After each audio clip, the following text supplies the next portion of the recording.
Good day to you. This is Anagalactic on the 8th day of June 2026. Up here, you'll see one of the greatest men who's ever lived. And I just want you to know that he's aware of that. His name is Bernardo Kastrup. And you'll see that he puts after his name on his homepage 2 PhDs. He has decoded Jung's archetypes. He knows everything there is to know about consciousness. He claims to be a spiritual man. He's one of the most erudite and rhetorically polished men I have ever heard. It's actually a pleasure to listen to him talk. But the most important thing about Bernardo Kastrup, PhD, is that he has a framework that supports what I've discovered. He is an anti-materialist. He doesn't believe in physical reality the way it's been formulated by Western science. And of course, he's absolutely right. You'll see a lot of images flashing by. This is his homepage, and he has a wide range of erudition. He's a superb philosopher, and he went up against the great Tim Maudlin, one of the greatest scientific philosophers of our generation. He also knows that that's what he is. And Tim Maudlin is an amazing proponent of mainline quantum mechanics. You would imagine that Tim Maudlin and Bernardo Kastrup would not get along. And boy, oh boy, would you be right at that. Both men have degrees, the philosophical degree, Doctorate of Philosophy, the highest degree awarded in Western science, besides awards post-university level. And both men have PhDs in the philosophy of science. So these men could not be smarter. You and I will never know what it's like to be so smart. And yet, these two men could not possibly get along. And you may not believe that. You might think, well, two such erudite, such polished gentlemen, rational logicians, would find some way to at least see eye to eye and discuss their philosophical differences. Well, you would think so, and we all hoped that that was going to be the case before these two men met. But now I'm going to show you what happened when they did meet. On the screen over here, you will see the great Tim Maudlin. Both of these men realize just how great they are. And now they're about to meet for the first time. I, along with several thousand top-notch amateurs, were hoping that these two men would finally be brought together because their views are so opposite on physical reality. Now, I, of course, take the side of Bernardo Kastrup, but at the time that I watched this video, I had 2 books by Tim Maudlin. I was studying his Institute for Foundational Physics, which he is founding on an island, a Croatian island in the Adriatic Sea. This man is so powerful in science that it's unbelievable. He's an expert on Bell's theorem, and I learned a ton from this man and reading a couple of his books. And I had intended to study more from him because he's a top-notch exponent of quantum mechanics, in which I am a top-notch amateur researcher, but nowhere near the level of Tim Maudlin. The man is just beyond genius. But now, you're going to see something that, well, it almost killed Curt Jaimungal. This is from the Curt Jaimungal show. And I don't know if you've watched Curt Jaimungal, but if you're into science, you have. It's like Veritasium. It's like, I mean, you have to see Curt Jaimungal. He's one of the greatest interviewers on the YouTube science circuit. And he's trying to make a ton of money, and I believe he's doing a good job. I wish him well. I wish all 3 of these men well. But this was Curt Jaimungal's debacle, and it almost destroyed him because of what happened between these two geniuses. This is the dark side of science. But this is a tribute to Bernardo Kastrup. I just want to make sure that you see that Bernardo is not infallible. And certainly Tim Maudlin is not.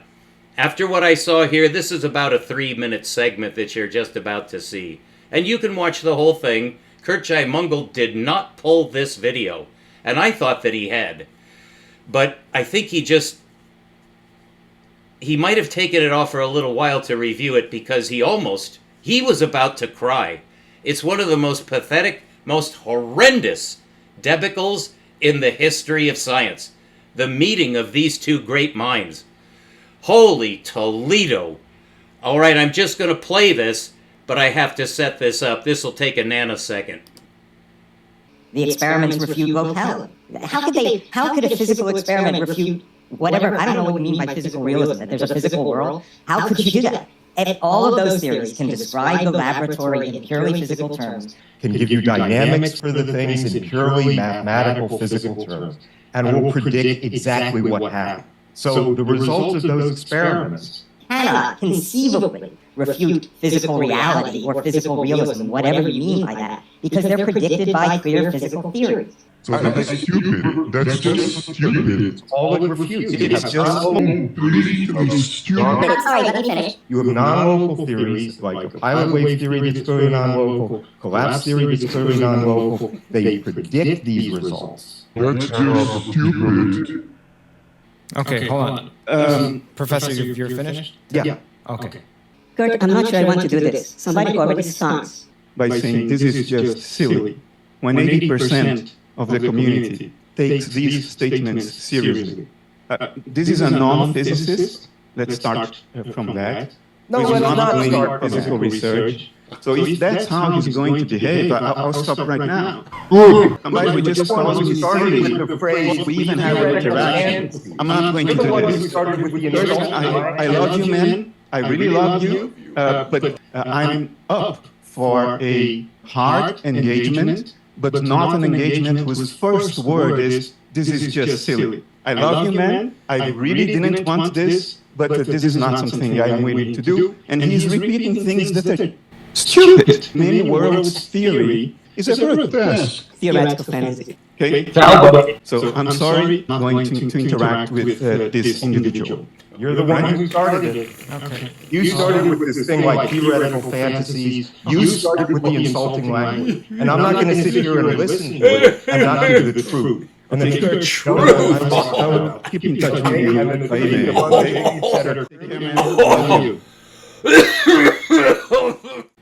Okay, I thought that I knew how to do the audio, but I actually pressed the wrong button, so that's why there was that reverb. This is a tribute to Bernardo Kastrup, and of course, that was not his finest moment. Bernardo Kastrup was given first shot, and Bernardo Kastrup really dug into Tim Maudlin. I strongly suggest that you listen to the Curt Jaimungal presentation in full. I believe it's about 20 minutes. It was meant to be 2 hours.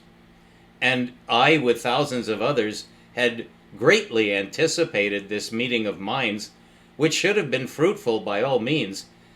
Obviously, the men hate each other. That's just not acceptable in science. You have to be at your best. You're a diplomat of the highest order. You're supposed to be promoting truth, and more than just truth. You're supposed to be an exemplar, what it means to be rationally logical, which is the highest state of the human mind in concourse with other minds. It is the nature of communication between human beings that we give a little, and sometimes you have to give a lot. People get emotional, and that's understandable, but you don't want to respond in kind by fueling the fire. These men are both guilty of the most abysmal behavior. Unforgivable. I immediately stopped following Tim Maudlin because he's not worth listening to. He's simply, he's a bad exemplar of science. And so is Bernardo Kastrup. in that sense. But I would like to be sure that you see both sides of Bernardo Kastrup. The reason that I promote his philosophical framework of analytic idealism is that it gives a much, much better framework than, for instance, particle physics, or really materialism. Because now we're dealing with the very cutting edge of science where it impinges on our perception of reality and our definition of consciousness. All of these are very natural results. Really, we've been practicing science to reach this stage. It's not to know the structure of the universe. That's more for technology. But it's to understand the universe around us so that we can better our own prospects in life. Isn't that true? I believe that that is obvious, but it's so often forgotten. When you get into the equations and you get into the theories, of course this is important, it's how science builds, but somehow men like Bernardo and Tim have just lost their way. I believe it's safe to say that it has something to do with fame and money and pride, and that's typical, and that's forgivable to a certain threshold. But you have to remain diplomatic. You have to maintain equilibrium.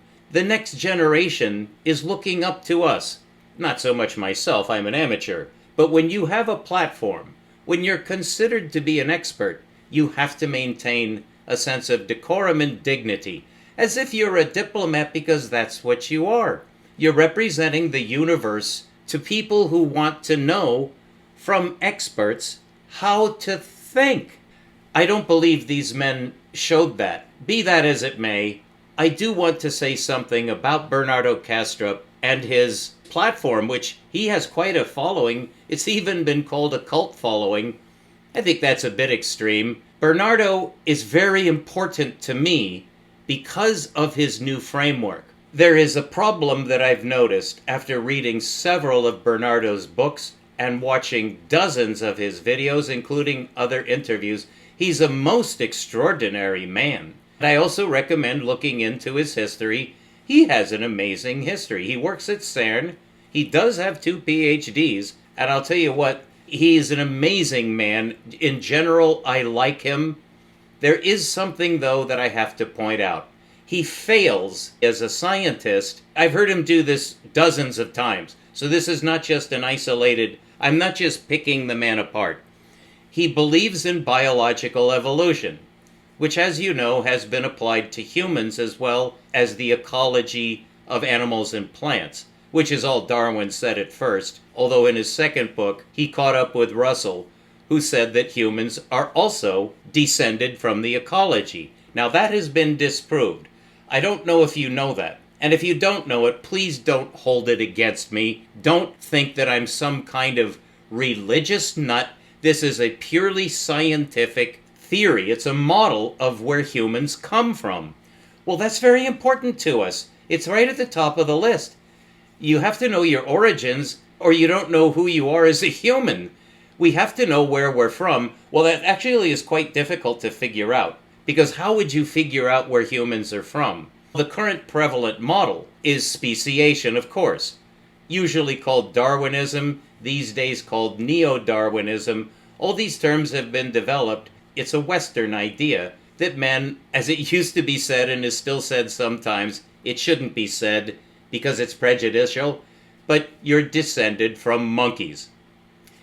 Really, what you should say is the model says that humans are naturally descended, that is, evolved, that is, speciated out of the ecology. That's accepted now in the West. It shouldn't be. It's been disproved. It was disproved after the discovery of DNA. If you don't know that story, you should read, first of all, Tom Wolfe's immortal book, The Kingdom of Speech, which you can get for free online. Leave a comment if you can't find it. It's in Internet Archive. You could read that book in one sitting. I think it's about 100 pages long. I've read it 3 times. I consider it to be one of the greatest scientific books of all time for the modern age, because it deals with Darwinism from the ground up, and you really need to know how that theory was developed. Bernardo Kastrup completely accepts human speciation. He doesn't question it at all. It's part of his nature. That's quite a serious mistake. It really is a mistake. Don't think of me as like I'm some kind of religious fanatic trying to promote some anti-scientific point of view. This is pure rational logic. Either the theory is true or it's not. It has nothing to do with the Bible. It has nothing to do with what you would call religion. It merely is examining evidence for how humans originated. There's about 8 billion of us now, but at one time, there were only 2 of us. There had to be a male and a female that speciated at the same time. Already, you see, that's just the tip of an iceberg. It simply is impossible. But with the discovery of DNA and the mechanism of genetic transmission from one generation to the next, there's no such thing as human speciation. Now, as for the ecology, I have a very special point of view on that, which you should know, but that's beside the point here. The common notion, which is really utterly preposterous for any rational man, is that only a religious fruitcake would argue against human speciation. By the way, that does have 2 implications. One is that humans are speciated out of the ecology, but it also implies that we speciate, that there should be something in the future that's beyond human. We don't see that either with humans, at least for the past 6,000 years, or with any animals or plants. They don't speciate, as far as we know. But now we know why they don't speciate. Now that leaves open the question of how the ecology originated if it wasn't through speciation. I'm not going to go into that, because that's a matter of speculation. But so is speciation, which has been disproved. There's not a shred of evidence for such a preposterous model, certainly not for humans. It's not a matter of Darwin boning the Anglican Church up the ass. It's not a war between religious and scientific people. It's a scientific theory that needs to either stand on rational logic or fail, be disproved. It's been disproved. You really have to be unbiased in this. Very few people are, I think. The theory is a rational model of the origin of the locked codes of this ecology, of which there are over 2 million. These are locked codes. That is, they don't change. They can't change. And there's so much evidence to show that they cannot change that it simply affirms what we see, that they never do change. There's no evidence of change. Don't believe the paleontological record until you've studied geology and you know what you're talking about, because this is a massive lie, that there's no such thing as human speciation. You have to learn that. If you don't, you're going to end up like Bernardo Kastrup, which, if you're out to make money, could be considered good. I hope that's not your goal. It certainly isn't mine. That's not the goal of science. It's to make more money. The fact that these codes have been proved by DNA analysis to be immutable, they can't change, they don't change, it's impossible. That was discovered between 1970 and 1990. And computer models were generated and the computers actually coughed it out. It can't happen. It's impossible. There's no such thing as speciation. There's no such thing as biological evolution. But it doesn't deter these fantasists in the slightest, because it's a money-making deal. I'm just letting the cat out of the bag. The real reason for such obstinacy is prejudice against the notion of supernaturality, which is a very natural perception. Of course there's something beyond what we consider to be perceptual, natural, materialist, really. This is why I favor Bernardo Kastrup's model, because it's anti-physical, in the sense that everything has to be exactly what it looks like, but nothing contains it. There's no superspace. There's no context. Is what you see is what you get? Well, then the universe is a cuckoo clock. Well, where does intelligence come from? It just was invented for humans? The consciousness is only for humans? It has no origin? That's anti-supernatural. And supernatural has an evil connotation among the new atheists. I'll just let that cat out of the bag.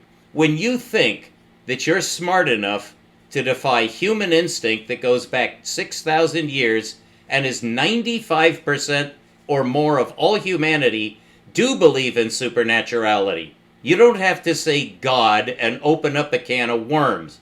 It's the perception of something beyond human consciousness and beyond human intelligence, beyond human origin, beyond human life, beyond human death.